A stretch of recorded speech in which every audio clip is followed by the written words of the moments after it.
Hello, everyone. So I hope everyone's having a good time. It's Sunday, and I managed to get my 7035 back together. What I had to do was I took the broken screw and the nut, and I put the nut in the vise, and I took a pair of vice grips and grabbed the screw head and backed it off of the broken, backed the broken one off the nut. Then I went to the hardware store. I went to Ace Hardware Store, and I got a hold of a salesman who was trying to be helpful, but right away he didn't think they were going to have anything like that, and blah, blah, blah. And I told him it was a 7/64 head on it, and he said, "Oh, we don't have anything like that."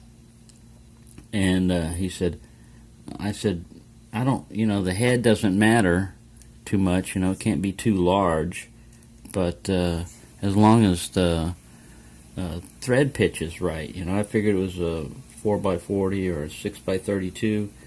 He couldn't find anything, so I went to another hardware store where I didn't have a helpful assistant, and I had a tray full of machine screws in front of me, and I was able to find a 4x40 with the right length, and it fits right in there. The only difference is it's I think it still is a 7/64 head. Yes, it is. So I basically was able to, and I went on to a lot of lock supply sites trying to find the screw and nut. I was going to buy, the set, because I didn't know if I could recover this one after butchering it, and sometimes when you cross thread it you really screw it up, or it won't work with either one, and in this case it's working fine. He says as he's trying to get it out of there and not getting it out.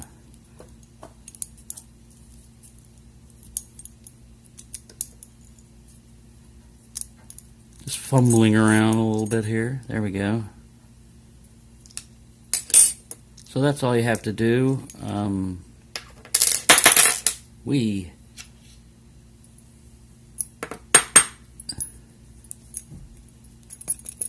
Doesn't want to come out of there, but it's in there. Instead of being a shiny metal one, it's a black one now. But it's still an Allen head, and it still goes all the way down, and it engages the captive nut. So what I'm going to do is I'm going to take the core from the 6850 and I'm going to put it in the 7035. Why? Why not? That's what I say. Why not?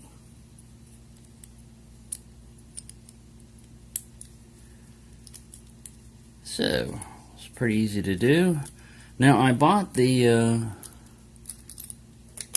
key pin, serrated key pin stuff, and I can beef these up further, but for right now I'm just swapping them out evenly, and I'll get to where I change the key pins into something security wise. Alright, I got that guy out. My key back.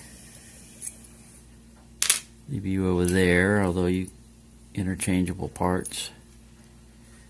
And I'm going to put this guy in here.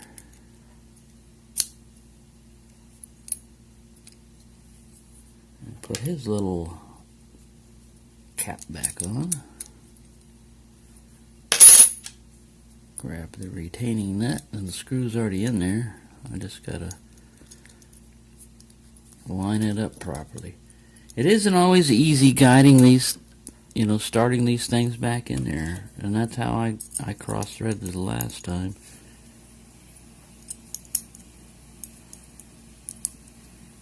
As long as I don't do that, everything will be fine. There we go. Nice and tight. Now, before you lock it up, make sure I got the right key here. Snap the right key. There's the right key. Just want to make sure it works. and it works.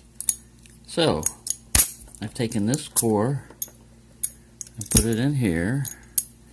I'm going to take that core and put it in there. Now, if I wanted to change the key pins out, it's pretty easy to do. You just flip this guy around. You don't even have to, disassemble it and gut it and all that. But I'm going to leave it the way it is because I haven't picked that lock, but I have picked this lock. So, just goofing around, mainly because I can. I'm doing it. Why did I do it? Well, because I could. Just to see if there's any difference in picking it in a different setup here. Let me get this guy over here. Got to get your proper orientation. Sorry I'm taking so long on this. It's a relatively simple job, but I can take the simple things and it can get complicated pretty quick sometimes when things go wrong. So that's kind of the fun that you can have. You can do the same thing with American locks. I've done that with my 1100 series. As long as the locking mechanism is the same, you can you can buy these cores fairly cheap, already keyed, like about $3 or $4. And then you can take them and throw them into one of your locks. Like, let me go get it. I've got my other locks over here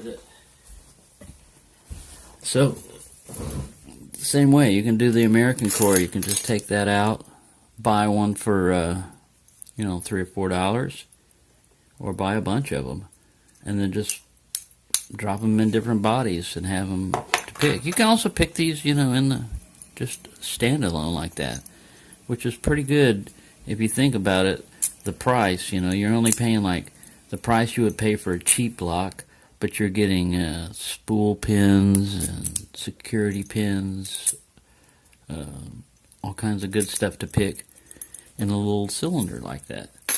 So that's picking on a budget, basically, is to give you a different feel, because every lock, even though they may be identical, they pick differently.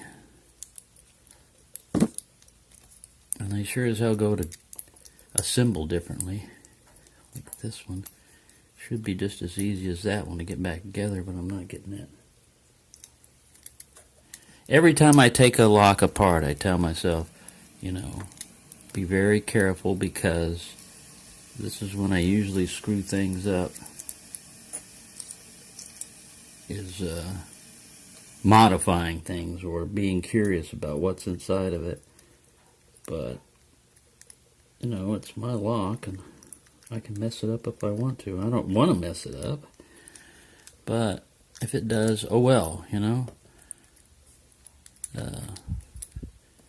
like in the case of the Brinks combination lock, I couldn't figure that thing out, but they were only like $8, so I went out and bought another one. It didn't help, but I thought it would, because you could duplicate the conditions exactly.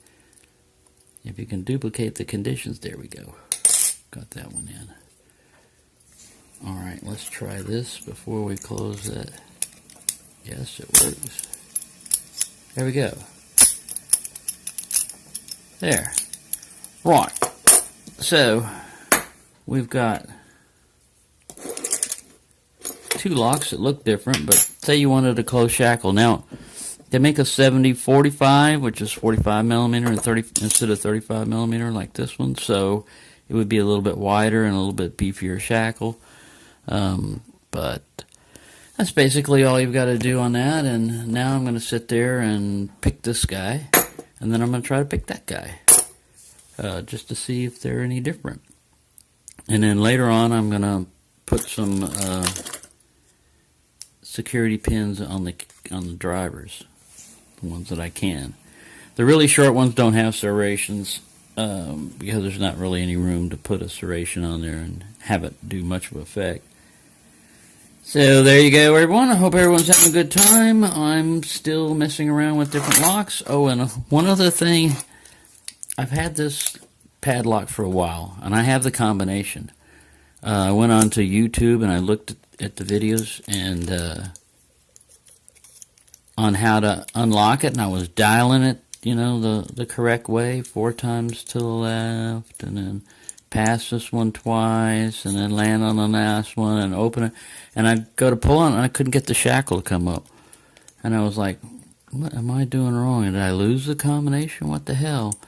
You have to really pull on these shackles when you get the combination. It's not just like this. You have to, and it'll come loose. And so that's kind of a funny thing that happened on that one. I had been dialing a combination correctly. It's a 1985, which I also noticed on the older ones, they put the year right there on the knob. I've looked at other videos, and that's what they're doing on that.